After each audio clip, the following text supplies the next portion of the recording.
샘플 사이즈 보면 리샘플링하는 개념인데 그 서브샘플하고 다시 업샘플하면서 이렇게 하는 과정을 거칠 때 이 내용이 이제 에일리싱 이펙트가 일어나게 됩니다. 지금 가운데 정보가 사라지고 요 네 가지 정보만 남아서 다시 업샘플링하면서 원래 정보가 달라지는 것을 볼 수 있겠죠. 그래서 컨볼루션 커널을 이런 방식으로 저희가 만들게 되고, 그래서 원래 저희가 공격하려고 하는 애들만 남고 그 안쪽에 있는 정보들이 없어지는 그런 간단한 개념이라고 보시면 될 것 같습니다. 그 다음에 이제 저희가 앞에서 백도어를 인설트하는 부분에 대해서 얘기했는데, 백도어를 인설트하는 부분에 대해서 얘기가 끝났으니까 그 다음 자연스럽게 트리거 제너레이트 되겠죠. 트리거 제너레이트 한 부분에 대해서 설명하기 위해서 보면은 액세스가 소스 이미지고, 그 다음에 모양이 여기 타겟 이미지, 그 다음에 여기 어택 샘플입니다. 얘를 이런 식으로 바꿔서 얘로 misclassify 되게 하는, entity misclassify 되게 되는 그런 트리거가 담긴 어택 샘플을 저희가 만들려고 하는 건데, 당연히 여기서는 이 인풋 쪽 샘플을 만드는 작업에 대해서 설명을 하는 거겠죠, 저희가. 근데 여기서는 이제 수익을 보시면은 이 바꿀된 스트라이드 레이어의 출력, 요 타겟의 출력과 그 다음에 소스에다가 이 델타 값을 더한 어택 샘플의 차이가 최소한이 되게 만드는 것이 목표입니다. 첫 항은 그걸 의미하고, 둘째 항은 이 델타 값에다가 다시 페널티를 주는 그런 역할을 하는 거라고 보시면 되겠습니다. 이런 식으로 저희가 트리거를 제너레이트 하고, 그러면 이제 이걸 통해서 공격이 일어난다고 하는데, 이 내용에 대해서 어떤 일이 일어나는지를 이해해 보려면은 사실상 정리해 보면 서브샘플 하는 부분이 두 개 있다고 보시면 돼요. 이거는 서브샘플 두 번째 부분은 그 스트라이드가 2로 정해짐으로써 2보다 더 많을 수도 있어요. 근데 보통 저희가 사용하는 것들은 2가 많더라고요. 그래서 2로 정해진 값에 의해서 서브샘플이 일어나는 거고, 이 안쪽에서는 저희가 이 P라는 매트릭스를 만들므로써 다시 한번 서브샘플을 두 번의 에일리싱 효과가 일어나게 됩니다. 스트라이드 레이어에서 이제는. 그래서 이 경우에는 이제 백도어처럼 작동하게 되는 거예요. 그래서 그 malicious 인풋을 넣게 되면은 misclassification이 되고, 그 다음에 benign 인풋을 넣으면은 다시 normal 아웃풋이 되고 그렇게 됩니다. 근데 당연히 normal한 인풋을 주게 되면은 그 가운데 있는 정보들이 날아가면서 당연히 약간 좀 뭉개진 형태가 될 텐데, 어차피 그거는 신경보다 내부에서 일어나기 때문에 저희가 볼 일은 없고 성능에도 큰 영향을 미치지 않습니다. 나중에 이벤트에서 설명을 드리겠지만 이렇게 이해하시면 될 것 같습니다. 여기까지는 다 이해되셨죠? 그래서 이제 이 방법에 대해서 되게 간단한데, 문제가 이 P에 대해서 매뉴얼이 저희가 프리디파인 해야 되는 것이 굉장히 단점이고, 매뉴얼이 하다 보니까 커널 사이즈나 스트라이드가 달라질 때마다 저희가 매뉴얼이 다 해야 되는 게 단점입니다. 그리고 플렉서빌리티가 그래서 이제 그것도 다 매뉴얼이 조정이 되니까 굉장히 낮습니다. 그래서 그 모델의 퍼포먼스를 해치지 않으면서 그 다음에 공격의 에펙티브니스를 가져가게 하고, 요거를 주변 유지하는 게 굉장히 어렵습니다. 그래서 그게 리미테이션이라고 보면 되고요. 요 리미테이션을 저희가 해결하기 위해서 이제 어댑티브한 aliasing vector attack을 디자인하게 됩니다. 구조는 사실상 앞에서 설명드렸던 내용이랑 거의 뭐 같다고 보시면 되고요. 이 앞에서 보셨던 것처럼 그 이제 vector insertion과 그 다음에 trigger generation 두 가지 순서를 설명드릴 텐데, 그에 앞서서 threat model에 언급하고 이제 넘어가겠습니다. 앞에까지는 공격의 아이템, 이제부터 본격적으로 저희가 디자인한 더 advanced and adaptive한 공격 방법에 대해 설명을 드릴 텐데요. 기본적으로 뭐 마찬가지로 transfer learning scenario를 저희가 가져가고 있고, 공격자가 뭐 허깅 페이스 같은 리포지토리에서 그 pre-trained 모델을 다운로드 받은 다음에 backdoor insertion 하는데, 그 과정에서 사실 any prior knowledge가 필요 없습니다. 예를 들면 뭐 fine tuning setting도 필요 없고, 그 다음에 class label도 알 필요 없고, 그래서 뭐 sample from any class도 사실 없고, 그래서 그 상태로 그냥 strategy layer만 튜닝을 해가지고 backdoor을 심어가지고 그 모델을 다시 뭐 model market에다가 랩하게 됩니다. 그러면 데벨로퍼는 이 backdoor 된 모델을 다운받아가지고 다시 파인 튜닝을 하게 됩니다. 그리고 이 파인 튜닝을 하게 되고 이제 본인이 뭐 사용할 수도 있고 다시 모델에다가 머더 마켓에다가 올릴 수도 있고 올리게 되면 그게 다시 프로퍼게이트 되고 이런 구조라고 보시면 되고 이 파인 튜닝 하는 과정에서도 당연히 저희는 할 수 있다고 가정을 하고 이 파인 튜닝 하는 과정에서도 이 백도어는 살아남을 수 있습니다. 살아남을 수 있고 그래서 프로퍼게이트에서 많은 곳에서 공격을 일으킬 수 있다고 생각하시면 되겠습니다.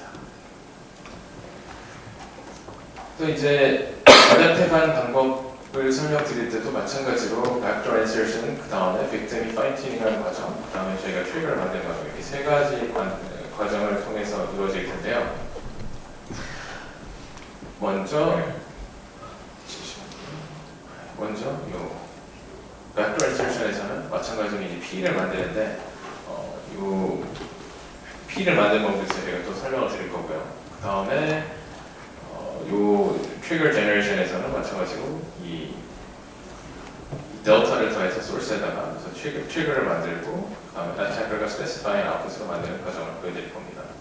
그래서 이 매트릭스 P에 대해서 우리가 어떻게 만들 것이냐에 대해서 고민을 해봤는데 기존처럼 이렇게 매뉴얼리 하는 방법은 이제 더 이상 사용하지 않고 우리는 매트릭스 P를 어댑티브리 이제 찾는 방법을 고안하게 되었습니다. 근데 이 방법은 저희가 만들 때 가장 고려했던 포인트가 두 가지가 있는데 어택이 effective 해야 됩니다. 효과적으로 어택 सक्세스 레이트가 잘 나와야 되고 두 번째 포인트는 stealthy 해야 됩니다. 사람들이 봤을 때 너무 그 perturbation 눈에 보이면 안 됩니다. 그리고 그 다음에는 model utility, 모델이 정상적으로 또 작동할 수 있어야 됩니다. 백도어를 넣었다고 해서 모델이 막 깨지고 정상적으로 작동하지 않으면 사실상 이 백도어 어택이 의미가 없죠. 그래서 evasiveness 이런 것도 다 나중에 저희가 survivability 이런 것들 다 저희가 그 이라디에이션에서 확인하게 됩니다. 그래서 또 이어서 하게 되면은 앞서 말씀드린 것처럼 backdoor insertion부터 저희가 한번 같이 보게 될 텐데요. 이 backdoor insertion에서 저희가 이제 중요하게 보는 포인트는 두 가지인데 네거티브 임팩트를 모델에 대한 네거티브 임팩트를 줄이는 것과 search space를 reduce 하는 겁니다. 왜냐하면 search space가 너무 많아버리면 저희가 공격 이 backdoor insertion 하는데도 시간이 너무 오래 걸리겠죠. 그래서 이 시간을 줄이면서 모델에 주는 영향을 최소화하는 것, 그게 저희의 목표라고 보시면 되겠습니다. 그래서 여기에 설명이 되어 있고 요거에 대한 설명이 아래 그레이박스에 있는데 이 그레이박스를 함께 보시면은 사실상 each row, 이 P 매트릭스의 each row에 있는 썸은 1이랑 같게 저희가 가정을 가져갑니다. 이거는 사실상 리샘플링이랑 비슷한 개념으로 보시면 됩니다. 차원이 변경되면 안 되기 때문에 사실상 제일 좋은 거는 기존 모델이랑 같게 하려면 아이덴티티 매트릭스랑 비슷하면 사실상 거의 복사가 되는 거죠. 그래서 그런 거와 비슷한 개념이라고 보시면 되겠습니다. 그래서 일단 로우 썸이 1이어야 되고 그 다음에 local element 컨볼루션 할 때 타겟이 되는 그 숫자의 이미지에서는 위, 아래, 양옆, 그 본인 이렇게까지를 후보로 보고 그 다음에 어디오에서는 본인을 중심으로 좌우까지만 확인하도록 search space를 줄였습니다.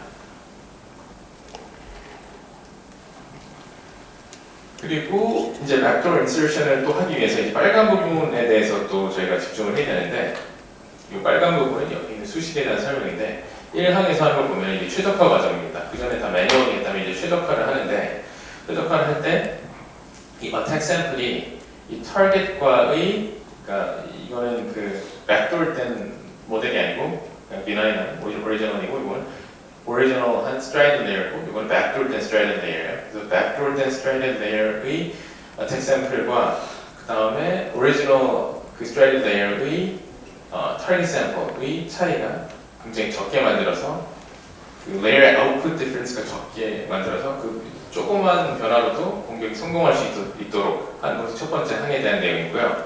그다음에 두 번째는 perturbation을 줄이기 위한 최적화 과정이라고 보시면 돼요. 그래서 두 번째 부분에서 이거는 이제 그 source image입니다. source image와 그 다음에 attack sample의 perturbation의 차이를 최대한 줄여서 잘 보이지 않도록 하는 거고 마지막으로 이 부분은 이제 최적화 과정에서 그 아이덴티티 매트릭스와 아까 전에 말씀드린 것처럼 가장 유사한 그 디스턴스를 체크해서 이건 낮을수록 사실 좋습니다. 디스턴스가 멀면 멀수록 그 모델의 기본적인 성능 자체가 망가지게 됩니다.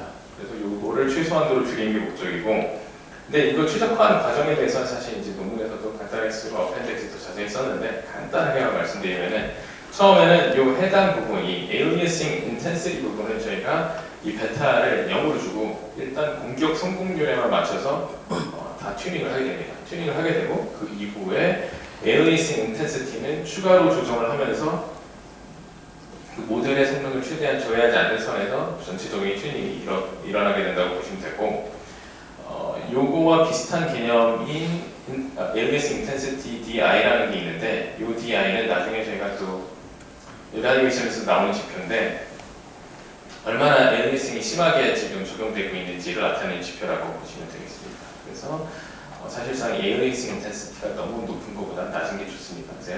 왜냐하면 인텐시티가 높으면 공격 성능이 올라가지만 기본적으로 모델 성능 자체가 구조가 뒤틀리면서 나빠지기 때문이라고 보시면 되겠습니다. 그리고 이제 저희 모델의 강점이라고 이제 이렇게 강조해서 써놓은 건데 리트레이닝도 사실 필요 없고 데이터도 require 되지 않고 사실상 이 strided layer 안에서만 vector insertion이 일어나기 때문에 굉장히 빠른 속도로 일어나는 데이터 evaluation에도 나오지만 짧으면은 16초, 14초 이런 식으로 순식간에 vector가 insertion 될 수 있다고 볼 수 있겠습니다.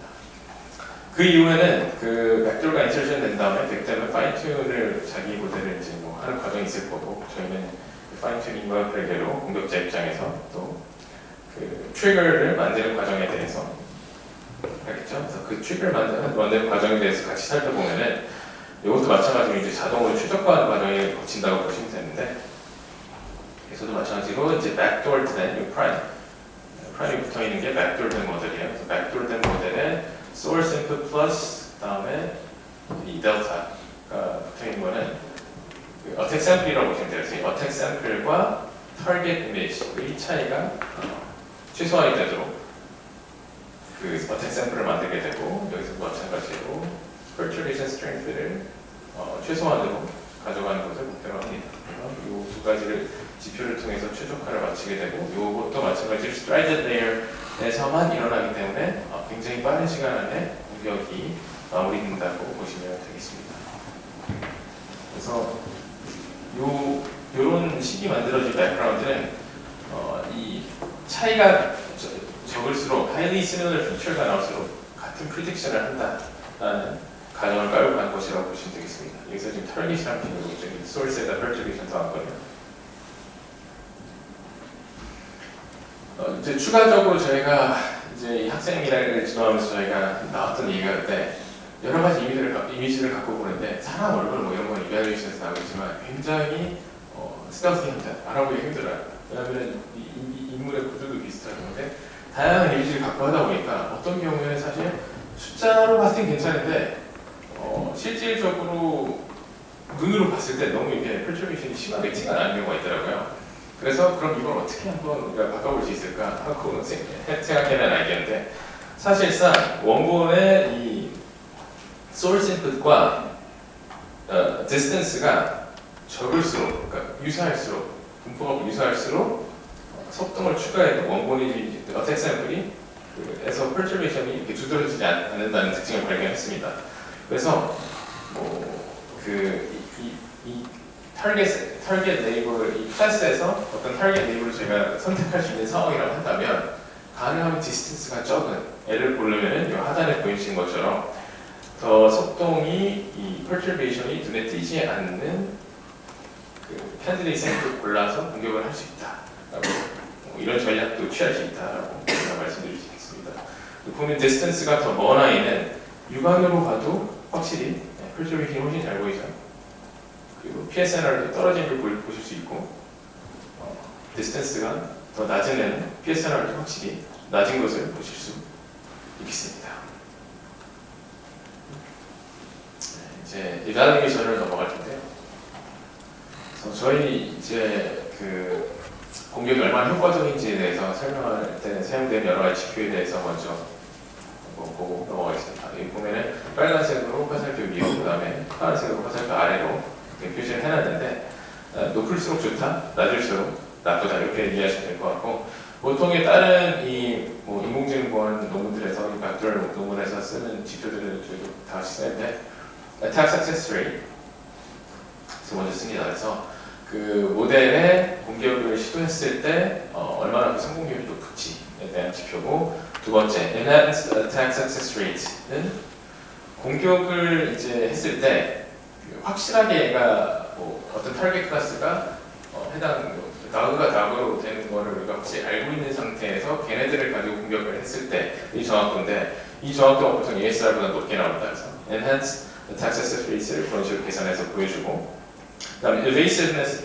evaluation도 저희가 합니다. evasive evaluation은 accuracy for clean data랑 delta accuracy 두 가지 지표로 하게 되는데, accuracy for clean data는 denied한 인풋에 대해서 얼마나 얘가 잘 작동하는지, 그리고 delta accuracy는 그 실제 클린한 모델을 파인 튜닝해서 나온 모델과 비교했을 때 우리의 모델이 얼마나 성능이 떨어지는지에 대한 지표입니다. 그래서 뭐 여기 인공지능 구현하는 학생들은 이미 아시겠지만 이 evasiveness는 얼마나 이 모델이 기본적인 성능을 해치지 않고 뭐 공격이 성공할 수 있는지에 대한 얘기라고 생각하시면 될 것 같습니다. 그리고 마지막으로 이제 stealthiness에 관련된 내용인데요. 이 stealthiness는 이 PSNR가 이제 accuracy for clean model prediction이라는 수치를 저희가 사용하게 되고요. PSNR는 signal to noise ratio라고 보시면 돼요. 그래서 얼마나 그 소통이, perturbation이 시그널에 비해서, 우리가 관심 있는 시그널에 비해서 많이 있는지 표현하는 거라고 보시면 됩니다. 그리고 이제 마지막으로 저희의 attack sample도 사실 정상적인 모델에 넣었을 때 얼마나 잘 작동하는지 봐야 될 거 아니에요. 그래서 만약에 attack sample를 정상적인 모델에다가 넣었는데 그 실제 타겟이랑 똑같이 소스랑 똑같이 클래시피케이션 된다 그러면 그만큼 스텔티한 공격이라고 볼 수 있겠죠. 그러니까 고양이를 저희 백돌된 모델에 넣었을 때 개로 분류하게 해놨는데, 고양이를 이제 백돌가 없는 모델에 넣었을 때 고양이로 분류되면 스텔티하다고 볼 수 있는 거겠죠. 네, 그런 거라고 보시면 될 것 같습니다. 그래서 일단 그 베이스라인 컴패리즌 차트에 대해서 설명을 드릴 텐데, 저희의 성능을 보면은 공격 성능률이 95.8로 굉장히 높은 것을 확인하실 수 있습니다. 95.08이요. 그리고 그 delta accuracy를 보면은 0.37로 거의 뭐 성능 저하가 없는 것을 보실 수 있습니다. 그래서 공격 성능도 높고 기존 모델의 성능도 거의 떨어뜨리지 않고, 그 다음에 요 오리지널 세팅하고 full network fine tuning의 값이 지금 다 같거든요. 그게 같은 거는 오타가 아닙니다. 오타가 아니라 저희는 기본적으로 transfer learning 세팅에서 공격을 하기 때문에 항상 fine tuning이 다 들어간다고 보시면 돼요. 이 오리지널 세팅이라는 말을 붙인 이유는 그 위에 있는 모델들은 transfer learning 세팅을 기반으로 하는 공격들이 아니기 때문에 얘네는 이제 fine tuning이 안 들어간 수치고 fine tuning이 들어간 수치고 이렇게 보시면 돼요. 저희랑 비교했을 때 공격 성능률도 저희 상당히 높은 편에 들어가고, evasiveness도 상당히 우수하다고 볼 수 있고, 저희가 이제 aliasing backdoor를 넣지 않고 트리거 인풋만 갖고 공격을 시도해봤어요. 그래서 공격을 시도해봤는데 그 경우는 31.87로 확 수치가 떨어지는 것을 보실 수 있습니다. 이 수치를 통해서 저희가 알 수 있는 것은 그 aliasing backdoor가 얼마나 중요한 역할을 하는지, 이 aliasing 어택에 있어서 중요한 역할을 하는지 보실 수 있습니다. 보시면 아시겠지만 트리거 인서션과 그러니까 트리거를 만드는 것과 백도어를 만드는 것 굉장히 시간이 짧게 걸리는 것을 확인하실 수 있습니다.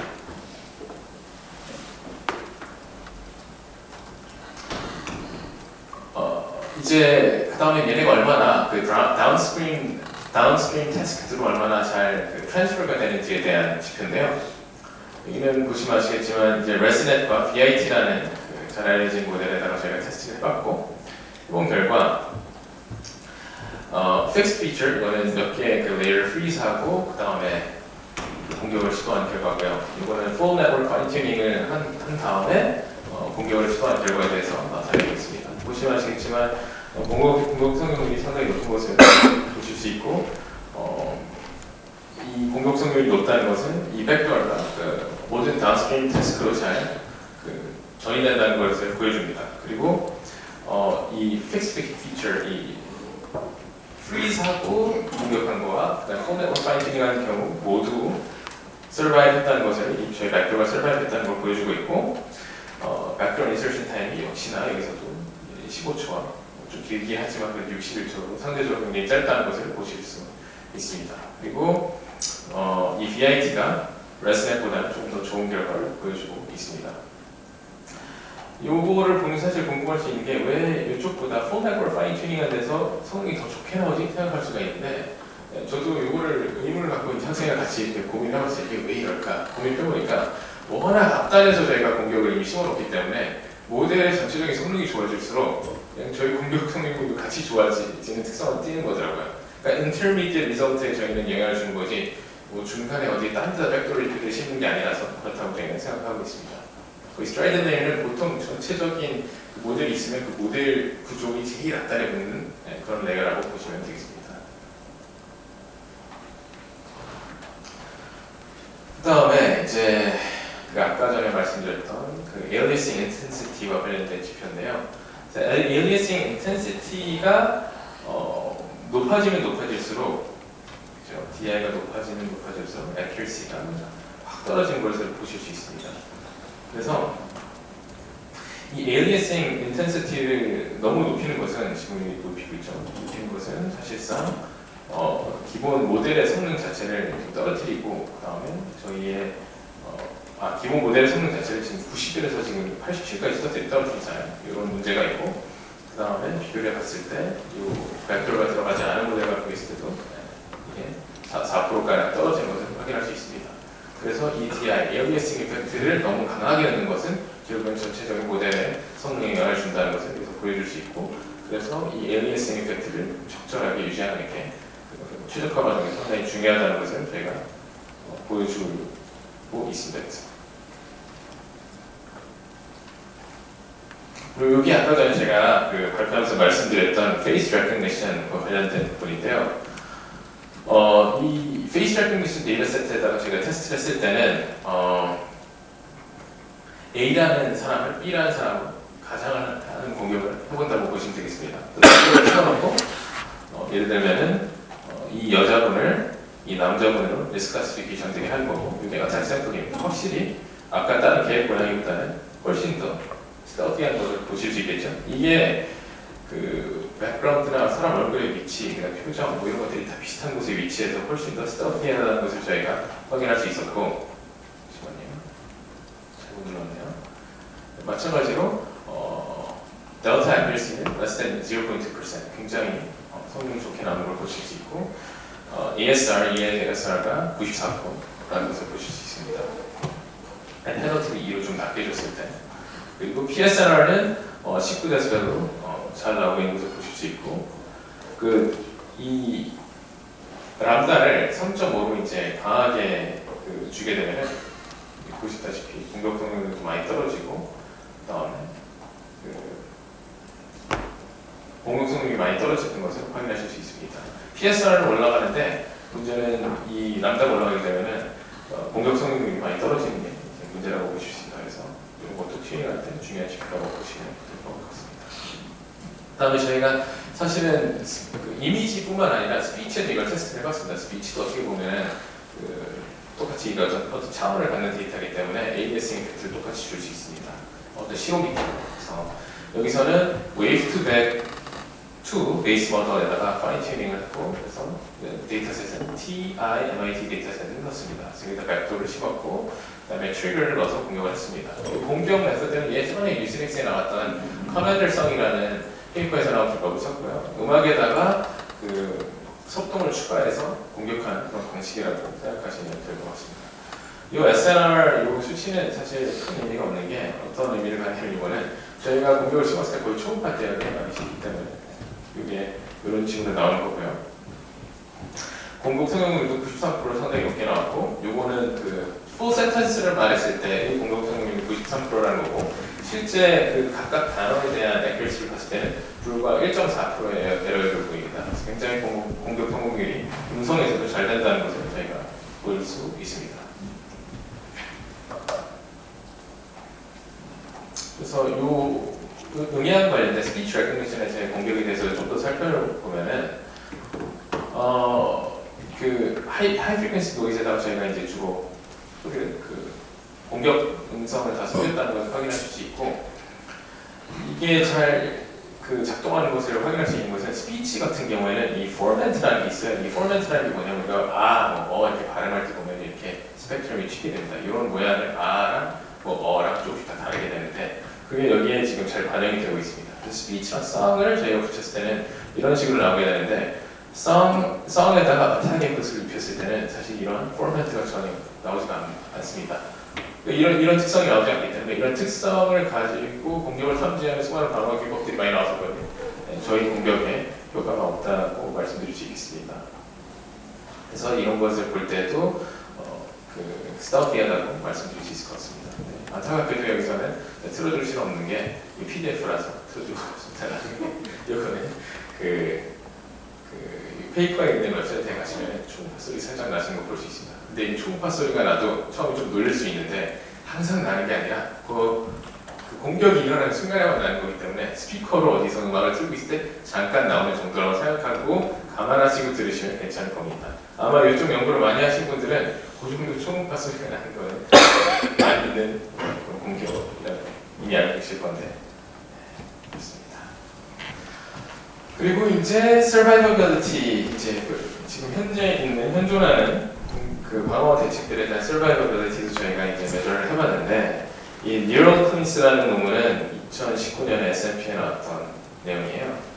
그래서 이거는 그 Labels of Lower L1 Norm을 이용하는데 그 Reverse Triggered의 이 L1 Norm, 그 Distance를 이용해서 Suspicious한 애들을 탐지내는 그런 하이레벨한 아이디어를 가진 방어 방법입니다. 근데 이 방어 방법을 썼을 때도 사실 미나인하고 각돌 이렇게 사실 해보면 사실 이게 무슨 의미인지 저희 알 수 없죠. 이게 무슨 의미를 갖느냐면요, 이게 사실 이렇게 낮은 경우에는 공격이라고 이제 볼 수 있는데 이게 아예 더 튀어야 됩니다. 저희도 이걸 보고 처음에는 결과 이거 탐지된 건가 했는데, 왜냐하면 미나인에 비해 각돌도 더 낮잖아요. 근데 이 정도로는 이 뉴럴 클린스가 하나도 플래그를 하지 않더라고요. 그래서 실제 플래그를 하는 미국보다 훨씬 더 낮게 아웃라이어가 발생할 때만 탐지를 하더라고요. 그래서 사실상 뉴럴 클린스, S&P에 나왔던 이 논문의 방법으로도 저희 공격을 탐지할 수 없었다 이렇게 말씀드리고요. 그다음 좀 더 컨벤셔널한 그 백도어 디펜스들을 또 제가 사용해봤는데, 센티넷이라는 논문, 이번 SP 워크숍에 나왔던 방어 방법인데, anomaly detection을 통해서 그 방어를 하는 방법이라고 보시면 될 것 같아요. 그래서 이 anomaly detection을 어떻게 하냐면 이 gradcam이라는 게 있어요. gradcam은 어떤 부분이 판단할 때 중요하게 본다는 정도로 그냥 가볍게 이해하시면 되는데, 이 gradcam을 그 target sample, 그다음 attack sample에다 적용한 다음에 이렇게 오버레이를 한 다음에 얘가 얼마나 겹치는 게 비슷한지를 확인하게 됩니다. 그 비교를 해봤더니 배드넷에서 받았던 자료들을 가지고 이 센티넷에 반영을 해보니까 보시면 아시겠지만 배드넷은 다 이 경계 밖으로 나온 걸 보실 수 있습니다. 다 알아보니까 지금 이 마우스 커서를 보시면 아시겠지만 판단되는 거 아실 수 있겠죠. 근데 저희 공격의 경우에는 다 바운더리 안에 있습니다. 거의 이것은 그 유명무실한 이런 방어 대책입니다. 거의 잡을 수가 없습니다. 그래서 99% 여기 하나 삐져나왔습니다. 99% 다 통과했다고 보시면 되겠습니다. 방어가 효과가 없다. 그 다음에는 이제 Selective Median Filter, 이런 다양한 필터들을 적용해 볼 수 있는데, Selective Median Filter, Selective Random Filter, 다양한 걸 실제 논문에서 테스트를 했는데, 그 중에서 Selective Median Filter라는 것을 적용한 결과를 여기 슬라이드에 가져와 봤습니다. 그래서 이 Selective Median Filter를 적용했을 때를 보면은 사실상 이게 non-adaptive하고 adaptive를 제가 나눴는데, non-adaptive의 경우에는 사실 이 selective median filter가 적용되는 사실을 우리가 모르고 공격을 한다라는 가정입니다. 그 몰랐을 때는 사실 이 필터를 나중에 적용하면은 공격 성능이 거의 바닥으로 떨어지는 것을 확인하실 수 있습니다.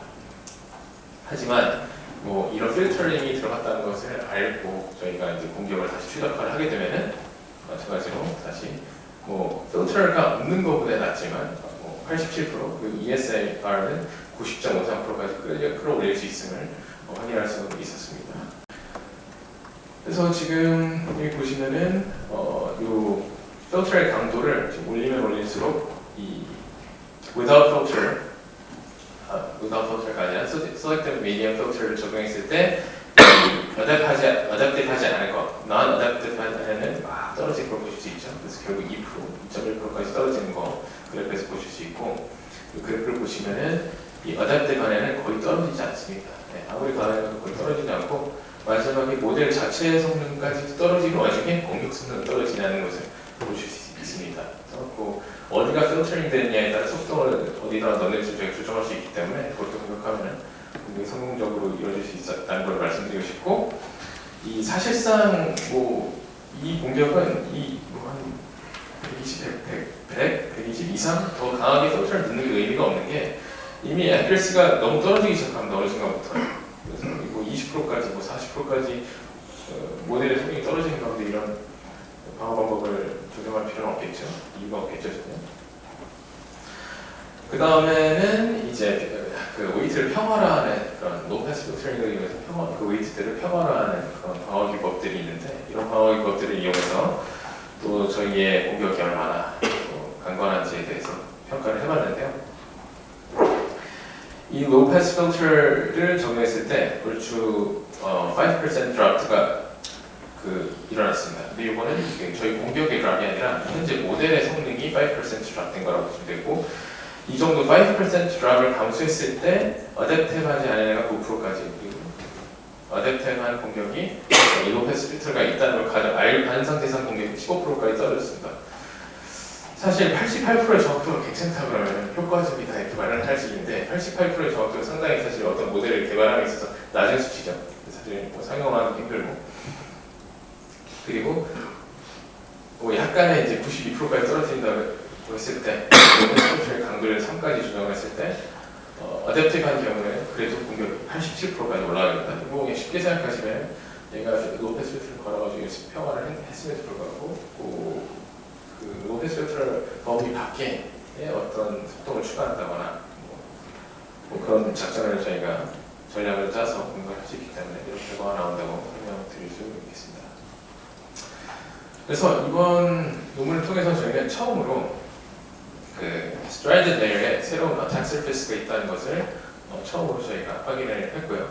이런 스트라이드 레이어의 어택 서피스를 통해서 프리-트레인 모델의 트랜스퍼 러닝 스캐너를 위해서 aliasing 벡터를 만들어서 공격을 할 수 있다는 걸 보여줬습니다. 그리고 마지막으로는 다양한 이밸루에이션을 통해서 해당 aliasing 벡터 어택이 얼마나 효과적이고 또 서바이버빌리티가 높고 베이스도 좋은지 설명하는 그런 프로젝트를 저희가 해갖고 지금까지 설명을 드렸습니다. 혹시 이 페이퍼 읽어보시고 싶으신 분들은 유지닉스 페이지가 있으니까 읽어보시면 좋을 것 같고, 질문이 있으시면 받도록 하겠습니다. 네, 일단 좋은 강연 해주신 이현준 수평.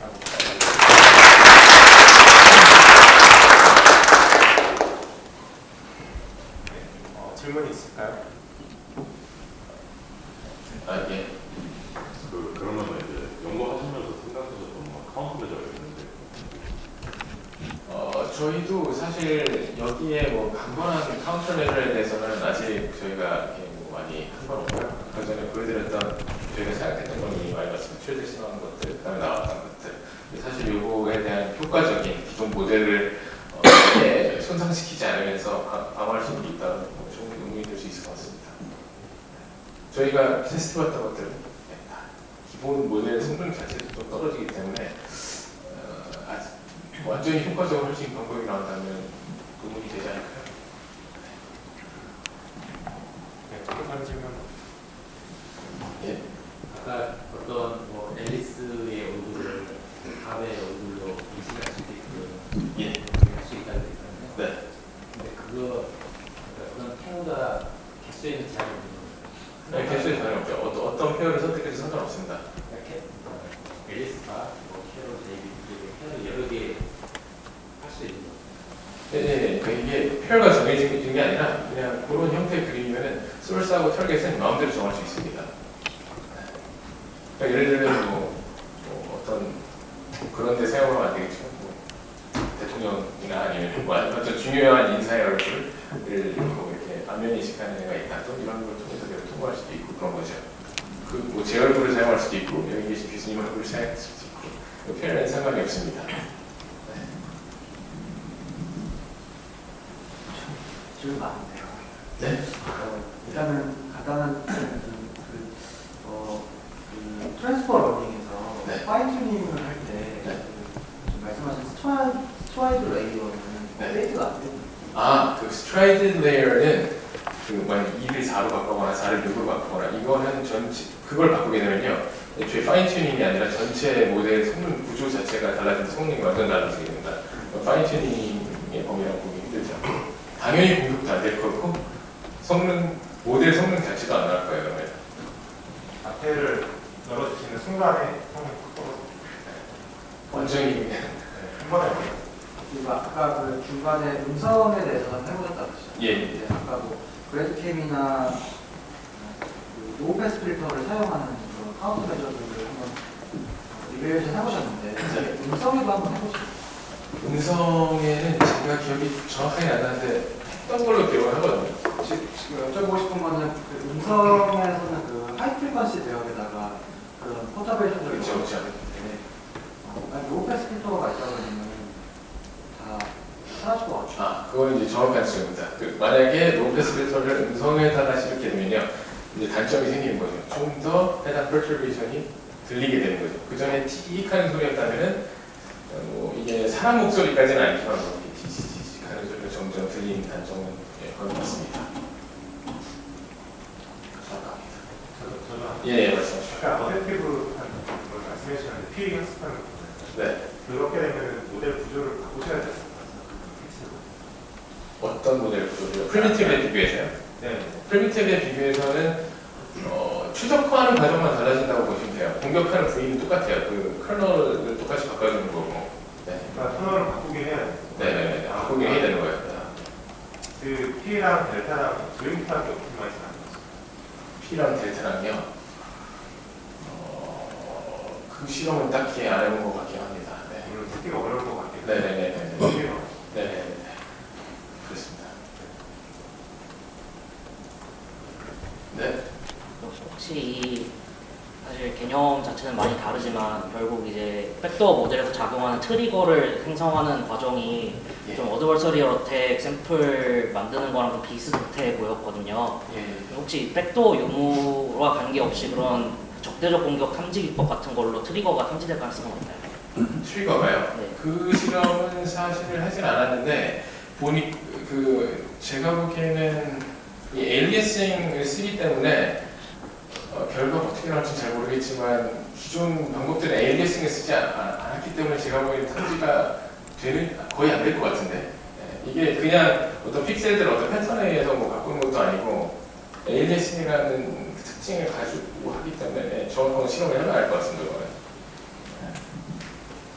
근데 저희도 이거를 이바누에이션하면서 놀란 게 이게 에일리싱이라는 특징을 쓰다 보니까 기존 방어 방법들이 잘 통하지 않네? 이게 이바누에이션하면서 저희도 파악한 거라 트리거에 대한 실험도 사실 리뷰에서 그렇게 나왔으면 해봤겠지 당시 안 해본 것 같습니다. 감사합니다. 네. 또 다른 질문 없으실까요?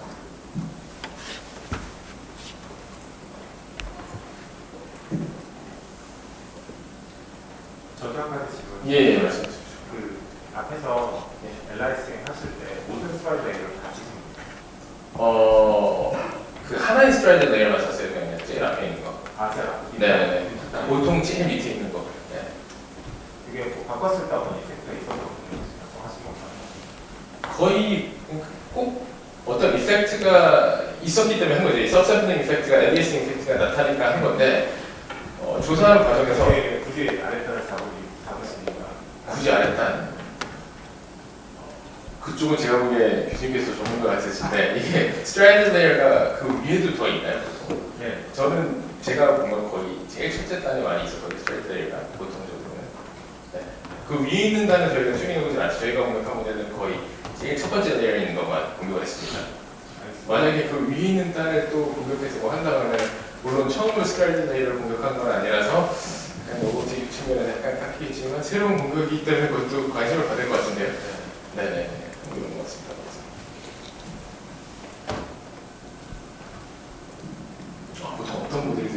중간단에 스트라이드 레이어가 또 있나요? 그래서 지금 사실 말씀하신 레슨하고 VIT 계열이 스트라이드가 많이 있고 다른 애들은 좀 스트라이드가 많이 더 많이 있나요? 뭐 활용해보고 싶다 싶죠.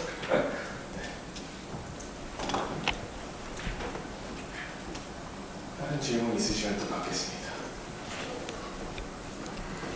이쪽 워크는 뭐 아이디어 떠올리는 시점 못해서 마지막까지 어느 정도 기간이 이게요, 사실 뭐 파일럿 한 경우는 빼고요. 이제 실제 그 중국 학생 데리고 한 거는 한 9개월 걸린 것 같아요. 9개월. 처음에 이 스트라이드 레이어라는 그 정확한 그 안에서 이 커널을 공격해야 되겠다까지가 좀 걸렸고요. 그 다음부터가 한 6개월, 라이팅까지. 실제 처음에 데벨롭한 데한 3개월, 한 9개월 정도. 한 번 리젝트되고 그 다음에 붙었어요.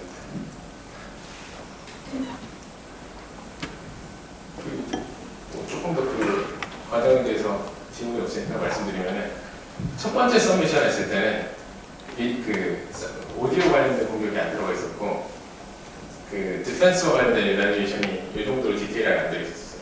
근데 그때 밀려드리고 포인트에서 딱 하니까 들어가더라고요. 첫 번째 레슨을 되셨어요. 첫 번째가 SMP나 기타나 SMP나 CCS나 뭐 이런 데서 같은데 거의 탈락하고 유지닉스 갔는데 들어갔죠. 아, 유지했어요. 이거는 유지닉스였어요. 그냥 다음에 있는 컨퍼런스 되니까.